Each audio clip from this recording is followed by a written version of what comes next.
Pada tanggal 22 April 2020, seorang tentara Fort Worth dibunuh secara brutal sebagai balas dendam. Dia memberikan segalanya untuk negaranya, dan keluarganya harus memperjuangkan keadilan. Halo guys, jumpa lagi bersama WSS Masa Bercerita. Sebelum masuk ke ceritanya, jangan lupa dong klik tombol like and subscribe channel ini, dan jangan lupa komen kalian dari daerah mana ya. Sekarang kita masuk ke ceritanya. Pada tanggal 30 September 1999, di rumah sakit Ben Taub, lahirlah Vanessa Guillen dari pasangan Rogelio dan Gloria Guillen di Houston, Texas. Rogelio dan Gloria berimigrasi dari Zacatecas, Meksiko.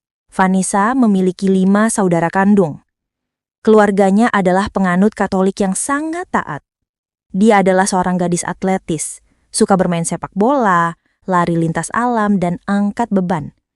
Pada tahun 2018, Vanessa lulus dari sekolah menengah Cesar A. Chavez dengan peringkat 15 teratas di kelasnya. Dia adalah siswa yang berprestasi dan memastikan saudara-saudaranya bersekolah dengan baik. Pokoknya nih anak baik banget deh. Pada tahun yang sama, dia mengejutkan keluarganya dengan berita bahwa dia telah mendaftar menjadi tentara dan dilatih sebagai 91F, Divisi Perbaikan Senjata Kecil dan Artileri. Sebenarnya guys, itu bukan kejutan besar, cuma ngagetin aja, karena sang ibu mengatakan Vanessa menunjukkan ketertarikannya pada militer sejak dini dan suka bermain dengan pistol mainan kakaknya. Vanessa pergi ke kamp latihan dan lulus dengan dukungan keluarganya.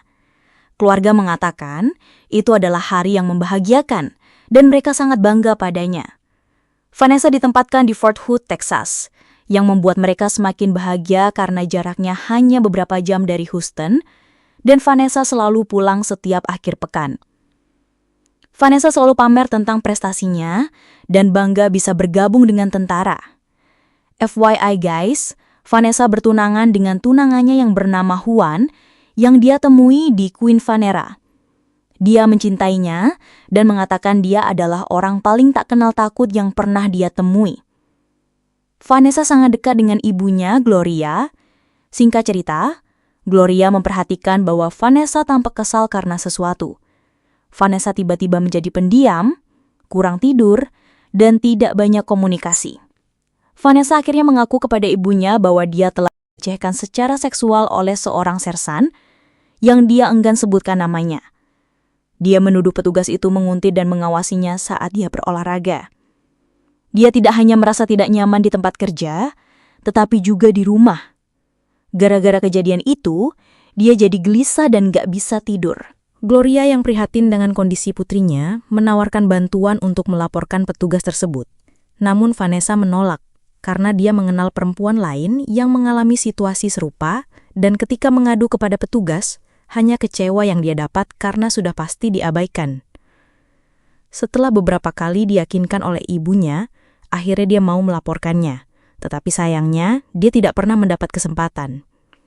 Orang terakhir di keluarganya yang berbicara dengan Vanessa adalah saudara perempuannya, Mayra. Dia berbicara dengannya pada malam tanggal 21 April 2020. Dia ingat Vanessa memberitahunya bahwa dia berencana membeli mobil baru. Dia tampak bersemangat, tapi dia menghilang keesokan harinya. Vanessa terakhir terlihat pada 22 April 2020 sekitar pukul 1 siang di markas Regimental Engineer Squad Resimen Calvary 3CR. Dia terakhir terlihat mengenakan kaos hitam, celana olahraga ungu, dan sepatu kets hitam.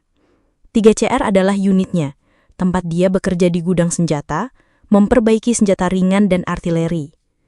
Saat itu adalah masa awal pandemi COVID-19, dan hanya orang-orang penting yang bekerja. Dia awalnya libur, tetapi diminta masuk untuk melengkapi laporan. Ini seharusnya hanya memakan waktu beberapa jam. Keesokan harinya, pukul 8 malam, Mayra mulai mengkhawatirkan Vanessa setelah seharian tidak menghubunginya. Menghilang tanpa alasan bukanlah karakter Vanessa. Selain itu, dia adalah salah satu orang yang fast respond dan selalu menelpon.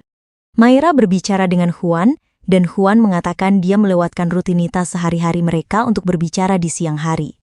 Seiring berjalannya hari, tanpa ada komunikasi darinya, Mayra pun menelpon orang tua mereka, yang juga tidak mendengar kabar darinya. Mereka memutuskan untuk menelpon unitnya, dan sersan tersebut mengatakan bahwa dia sudah bekerja tetapi tidak melihatnya lagi sejak itu. Keluarganya memutuskan untuk pergi ke Fort Hood untuk mencoba menemukannya. Juan juga terus-menerus mengecek media sosialnya, berharap dia akan memposting sesuatu. Mereka tiba di Fort Hood pada jam 3 pagi.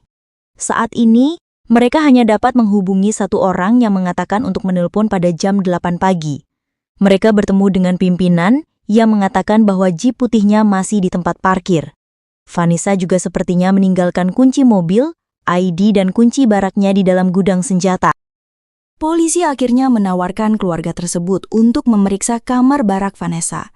Unitnya mulai mencarinya setelah keluarga melaporkan dia hilang dan menyatakan keprihatinannya. Singkat cerita, Divisi Investigasi Kriminal atau CID mengambil alih penyelidikan. Tak lama kemudian, mereka menggeledah area tersebut, termasuk daratan, udara, dan air. Mereka mendatangkan tentara berbeda yang bekerja dengan Vanessa. Mereka tetap bungkam tentang penyelidikan tersebut, dan keluarga tersebut sangat vokal mengungkapkan rasa frustasi mereka. CID menegaskan kembali menjaga kerahasiaan untuk menjaga integritas penyelidikan. Keluarga Vanessa yang geram karena CID lelat banget akhirnya mengambil tindakan sendiri. Mereka memasang poster orang hilang dan menyebarkannya ke media sosial. CID membuat pernyataan publik yang mengatakan bahwa mereka bekerja sama dengan keluarga tersebut. Namun keluarga tersebut menyatakan sebaliknya dalam wawancara. Mereka bertemu dengan komandan pangkalan untuk menanyakan mengapa mereka tidak mengetahui apa yang terjadi pada Vanessa dan mengungkit pelecehan seksual tersebut.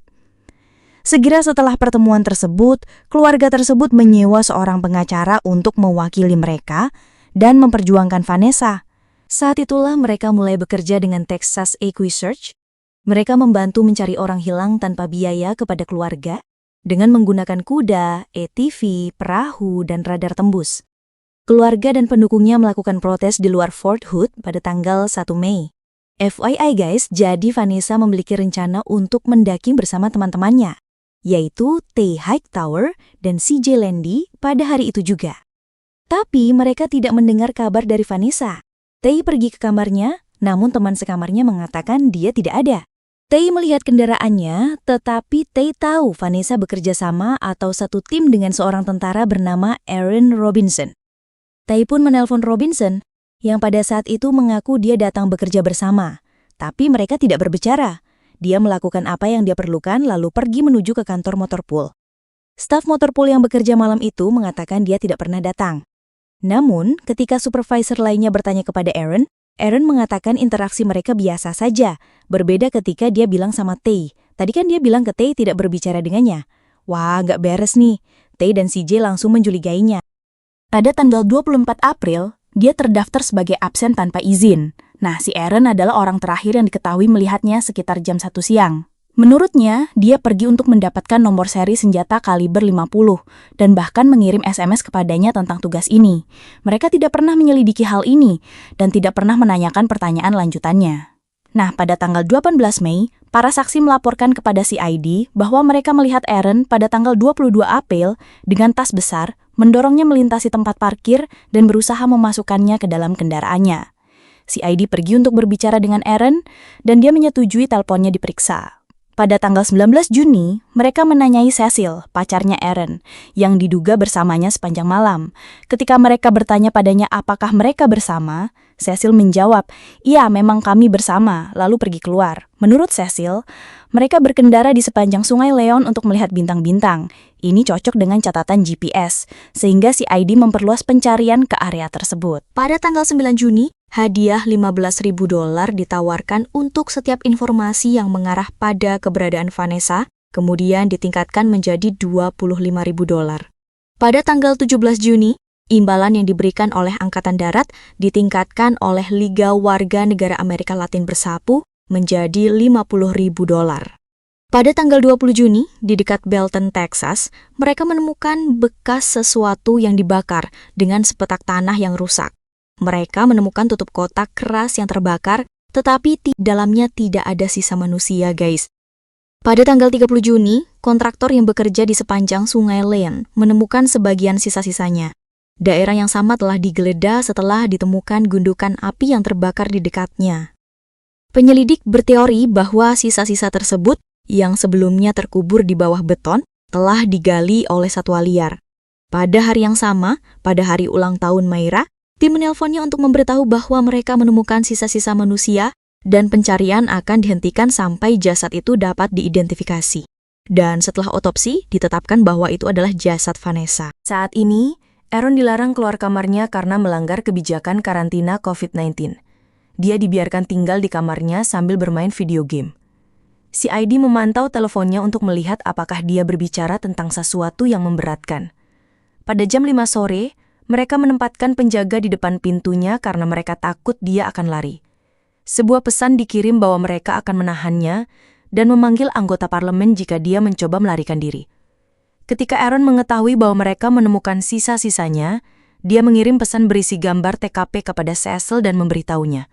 Sayang, mereka menemukan potongannya. Jadi kronologinya begini guys, pukul 20.30, Cecil kembali diwawancarai polisi. Dia mengatakan Aaron menjemputnya setelah shift-nya di toko serba adat tempat dia bekerja. Dia memberitahunya bahwa Vanessa melihat layar kunci foto Cecil miliknya. Lihat, Cecil menikah dengan tentara lain bernama Keon Aguilar. Keon bekerja dan berteman dengan Aaron. Aaron tinggal bersama pasangan itu, tapi kemudian pasangan itu mengalami masalah dan Cecil pindah. Segera setelah itu, Aaron tinggal bersamanya dan mulai berkencan. Namun, dia masih menikah secara sah dan ini dianggap berteman dengan pasangan tentara. Dia bisa dituntut oleh militer selama 2 tahun atau dipecat.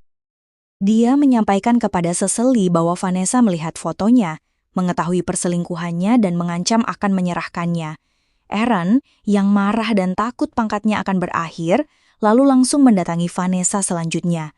Dia berulang kali memukul kepalanya dengan palu hingga meninggal, lalu memasukkannya ke dalam kotak pelikan. Dia membawa tubuhnya ke tempat di sepanjang Sungai Leon. Ketika dia membawanya ke sungai, dia membuka kotak pelikan dan menunjukkan tubuh Vanessa padanya. Dia meminta bantuannya untuk membuang jenazah Vanessa.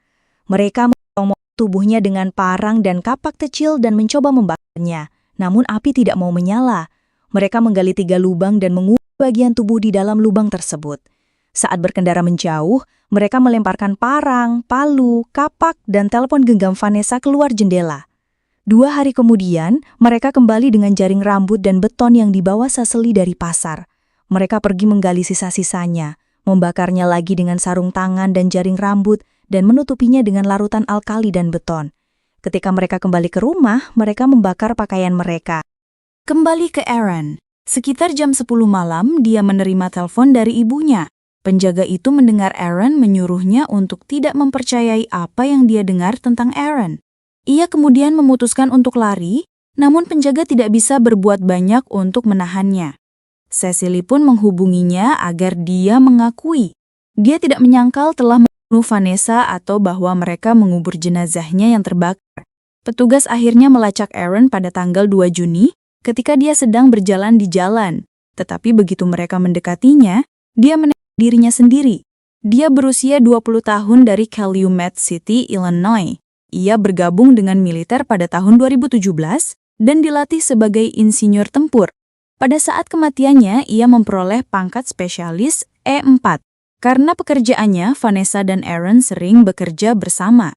Tidak diketahui apakah dia adalah tentara yang melecehkan Vanessa, tetapi dia pernah dituduh melakukan pelecehan seksual sebelumnya. Jadi tidak terlalu mengada-ada bahwa dia bisa melakukannya. Dan ternyata setelah kejadian ini banyak prajurit muda wanita yang menyuarakan suaranya karena mereka adalah korban pelecehan. Cecily ditangkap dan didakwa secara federal melakukan konspirasi untuk merusak bukti, dan dia dijatuhi hukuman 30 tahun penjara. Apakah Cecily mendapat cukup waktu? Apakah menurut Anda dia lebih terlibat? Apakah kamu yakin motif sebenarnya Aaron adalah mengungkap hubungan rahasianya dengan Cecily? Jadi itulah guys, akhir dari kisah ini. Kurang lebihnya kami mohon maaf. Sampai jumpa di kasus selanjutnya.